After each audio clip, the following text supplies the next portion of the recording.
Ese ni iyihe mpamvu umugongo, ijosi n'ibitugu bikunze kubabara cyane ku bantu bakora mu biro? Uyu munsi niyo video tugiye kwibandaho, tugiye kubisobanura mu buryo burambuye, turaza kureba ubundi biba byatewe n'iki, ni n'ikihe kintu cy'ibanze umuntu aba akwiriye gukora kugira ngo abashe kuba yakira. Muraho neza inshuti namwe bakunzi ba Physio Rwanda. Birashoboka yuko ukora mu biro. Ese waba umaze igihe ubabara umugongo, ijosi cyangwa ibitugu, cyangwa ukaba ubyuka mu gitondo ukumva umugongo wawe wafatanye cyangwa ukumva ijosi ryawe ntabwo rimeze neza? Abantu benshi batekereza ko ari indwara zisanzwe cyangwa se ko wenda bishobora guterwa n'imyaka, ariko ukuri ni uko akenshi biterwa n'uburyo twicara ndetse n'aho dukorera buri munsi. Uyu munsi tugiye kurebera hamwe impamvu nyamukuru zitera ubu bubabare, uko bwangiza umubiri buhoro buhoro, ndetse n'icyo wakora kugira ngo wirinde kugeraho rwose wakenera imiti cyangwa se kuba wabagwa. Mbere yo gutangira, niba ukunda ibiganiro byacu, kanda subscribe kandi usangize n'abandi iyi video kugira ngo nabibashe kuba yabafasha nyuma yo gutumikira, by'umwihariko baba badutumye mu butumwa bugiye butandukanye. Ndagaruka mpita nkubwira izo mpamvu zitandukanye zibitera ndetse n'uburyo wazirinda. Niba ufite company, institution cyangwa se ikigo runaka, ukaba ufite ibiro, ukaba ufite abakozi bamara igihe kinini bicaye, Safe and Health Work Inc. ifasha ibigo gukora Office Health and Safety Ergonomic Assessment, aho bafasha kureba niba aho mukorera hameze neza, bagatanga inama zo kunoza aho mukorera ndetse no gushyiraho porogaramu zitandukanye zituma umuntu ashobora gukora neza, zikagabanya ububabare bw'umugongo, ijosi n'ibindi bibazo by'imitsi ndetse n'amagufwa. Ku bashaka rero amakuru atandukanye ndetse menshi ayisumbuyeho kuri izo serivisi, wabahamagara kuri 079 23 79 835, bakagufasha gutegura ahantu heza ukorera buri munsi, bityo ukaba wakora nta kibazo namba kibayemo. Kirera abantu benshi bakora mu biro abarwara umugongo. Tekereza nawe umuntu ageze ku kazi saa 2 za mu gitondo, arangije afashe mudasobwa, yicaye iruhande rwayo, aho kubyuka no kugenda gake gake amaze amasaha 3 cyangwa 4 atarahaguruka. Umugongo wo hasi rero uba urimo kwakira uburemere bukomeye cyane.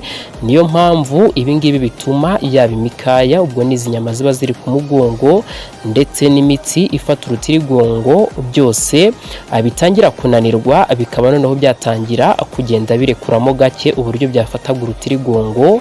Ni nayo mpamvu nanakubwira ko burya na disque ziba ziri hagati y'ayo magufwa y'urutirigongo nazo zitangira kuremererwa cyane. Ibi ngibi rero ni nabyo bituma nyuma y'amezi cyangwa imyaka umuntu atangira kubabara umugongo ku kigero kiri hejuru, nyamara ikibazo atari akazi, ahubwo ari ikibazo giturutse ku buryo ki ako kazi gakorwamo mu buryo butari bwiza.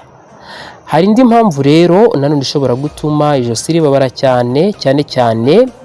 Ibi bikomoka ku cyitwa forward head posture, no kuvuga ngo urabona uri kureba kuri machine cyangwa se uri kureba kuri telefone umwanya munini, wicaye mu biro. Iki gihe bituma ubasha kuba wagira gutya ijosi ryawe ukarihengamiza mu gice cy'imbere. Ibi ngibi rero biba bigaragara nkaho usanga umutwe uri imbere cyane. Abantu benshi cyane bareba kuri laptop cyangwa se amatelefone, usanga bakora ibi ngibi batabizi. Ugasanga rero nk'uko umutwe w'umuntu usanzwe upima nibura hagati y'ibiro 4 kugera kuri 6, iyo uhengamiye imbere gato gusa umutwaro ku ijosi uri kuba cyane, ugasanga rya josi riri kuremererwa, bikaba byatera kubabara ijosi, kurwara umutwe, kuzunga isereri se, cyangwa se no kuba umuntu yananirwa ibitugu. Niyo mpamvu rero ushobora kumva umuntu avuga ngo ndwara umutwe buri munsi, nyamara ikibazo kiri ku ijosi bitewe n'uburyo ki yicara buri munsi cyangwa se uburyo akora akazi kiwe ka buri munsi. Ku kirere ibitugu nabyo bishobora kubabara biturutse muri izo kondisiyo cyangwa se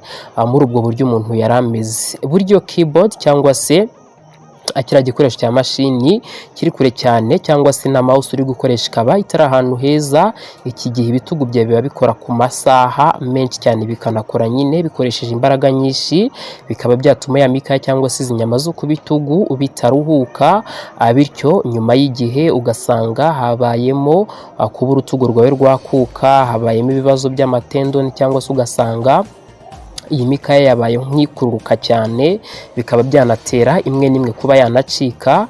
Abantu benshi rero batekereza ko ari rheumatism cyangwa se ari bwa burwayi bw'ingingo bushobora kuba bwagiye buzamo, ariko nyamara ikibazo akenshi uba usanga cyaturutse ku kazi bitewe n'uburyo wari wicaye.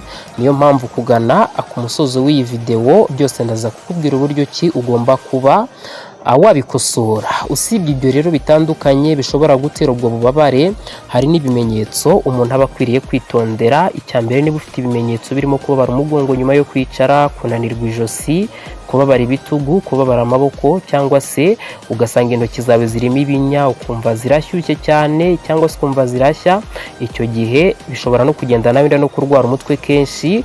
Ibintu ntukabifate nk'ibintu bisanzwe, kiba ari ikimenyetso cy'uko aho hantu ukorera, by'umwihariko akazi kawe ka buri munsi, hashobora kuba hafite ikibazo gikomeye. Ni nayo mpamvu rero mbere yo gukomeza ngira ngo gusangiza ubutumwa bw'ingenzi.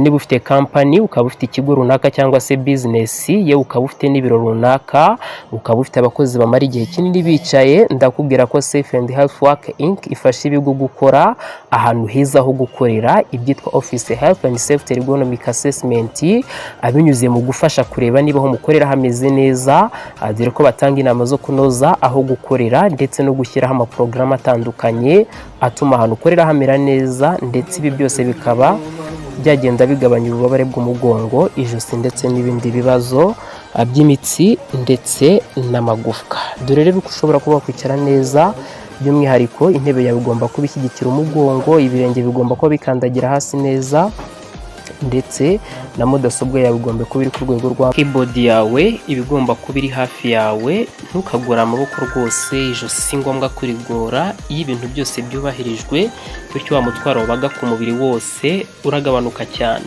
Hari ibintu rero uba ugomba kwitaho cyane, harimo nk'umwitozo witwa by'umwihariko chin tuck. Uyu ni umwitozo mwiza cyane, aho usubiza umutwe inyuma nk'ushaka gusa nukoza inyuma ku kantu gahari, wagira ugafata amasegonda 5 ugasubiramo inshuro 10. Uyu ni umwitozo cyane ufashe ijosi, by'umwihariko iyo waruhagurutse wenda wumva ryarushye cyangwa se ryananiwe. Undi mwitozo wa kabiri ushobora gukora ni witwa standing back extension. Ni ukuvuga ngo urahagarara, warangiza ugasa nushyira amaboko mu mugongo, ugasa nuyegamira gato, ni nko kwinanura, umutwe usa nuwerekeza inyuma. Wahagera ugafata amasegonda 3 ukabisubiramo inshuro 10. Uyu mwitozo nawo ni mwiza cyane kuko ufasha umugongo wo hasi kuba wakongera gukora neza. Nganda ku musozo rero, niba umaze igihe ubabara umugongo, ijosi cyangwa ibitugu, ntukihutire gutekereza ko ari indwara ikomeye. Akenshi ikibazo kiba kiri mu byo ukora cyangwa se mu buryo kiwicara mu buzima bwa buri munsi. Guhindura rero aho ukorera, gukora imyitozo yoroshye no kugisha inama abahanga bishobora kugukiza ikibazo mbere y'uko gikomera. Niba ushaka ko dukomeza ibiganiro bijyanye n'ubuzima ku kazi, andika muri comment uti mukomeze mutubwire byinshi bijyanye n'umutekano ku kazi. Ngenda gushimira cyane ko wakomeje kubana nanjye kugera ku musozo w'iyi video.